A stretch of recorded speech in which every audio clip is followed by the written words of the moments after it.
SB19, napakarami na ngang artikulo ang nagbabahagi ng kanilang mga opinyon hinggil sa nasabing grupo. Ito'y dahil na rin ayon sa kanilang napapanood, nakikita at naririnig. At mula nga sa isang post ng Western Australia 18, sinabi nila na who is SB19? A group forged through fire, molded by challenges, empowered by passion, and strengthened by a fandom that never lets go. They're the storm that shook the industry, the force that set new standards, and the artists pushing P-pop beyond borders.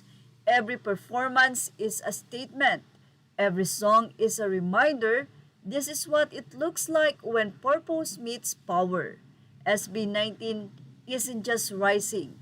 They're redefining what it means to rise. Don't miss the opportunity to be part of history. Yan po ang kanila nga pong pag-promote sa nasabing simula at wakas concert sa Perth. Naibahagi nga natin ang artikulo mula sa Medium kung saan sinabi ng title nila na Why SB19 Scares the Music Industry. At ibabahagi po natin dahil sa haba ay pinutol po muna natin at narito po ang part 2 or the continuation. 5 solo artists, 1 unstoppable force. Each member has a solo career with a completely distinct sound. Pablo's music doesn't resemble Stell's. Josh brings something different. Ken and Justin have their own lanes. In most groups, solo ventures are seen as distractions or threat to group cohesion. For SB19, their fuel. When they come back together, each member brings new skills, fresh perspectives, different creative energy. Their solo work doesn't compete with the group. It makes the group stronger. And they prove it every time they perform. During their Simula at Wakas tour, they switch parts on Basinga, taking on each other's roles to showcase their range. They constantly rework arrangements. At Akon 2025, they finish back-to-back shows in Australia, flew to Taiwan, and performed the next day with completely fresh arrangement for them. Aton Balls, Dunka, and Crimson. New dance breaks, rework songs, all on zero sleep. Even their own fans couldn't figure out when they found time to rehearse. Most groups perform the same setlist the same way for entire tours because it's safe and efficient. SB19 treats every performance as a chance to create something new. Money versus talent. Guess which one wins? The playing field isn't level. K-pop groups, backed by multi-million-dollar companies, get years of training, unlimited resources, and marketing budgets. Most independent artists can't imagine. Western acts have team of songwriters, producers, choreographers, stylists, and managers shaping every decision.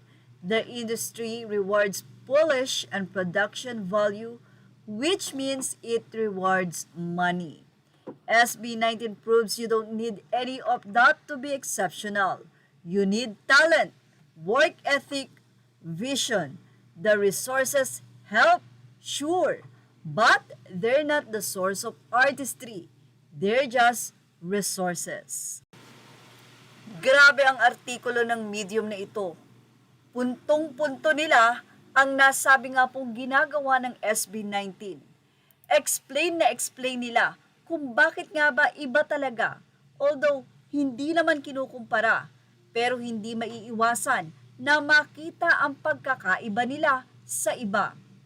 Ngayon kasi nung dumating ang SB19, napatunayan na hindi mo kailangan ng management, hindi mo kailangan ng agencies, hindi mo kailangan ng promoters, kundi talent ang kailangan mo. At syempre, nabuo ng SB19 ang nasabi nga pong confidence ng grupo dahil na rin sa kanilang pagtutulungan. Ayon nga sa artikulo, kahit na grupo sila, may kanya-kanya at solo-solo silang career. Ganun pa man, hindi ito naging hadlang para sila ay magkawatak-watak, kundi ito ay nagkaroon pa ng pagbuo at mas matinding puwersa kapag ka sila ay sama-sama. Ang SB19 ang tanging grupo na hindi matitinag o mabubuwag. Bakit? Hindi nila kailangang umalis para mag-solo ang isa. Dahil nga self-managed sila, pwedeng-pwede silang mag-release ng album na isa-isa na nakasuporta ang bawat isa. Well, yan po ang nasa artikulo ng Medium. Marami pa po yan, kaya naman patuloy na abangan. At yan ang ating Showbiz Stop update. Images are all credit to the rightful owners. Thank you for watching Showbiz Stop.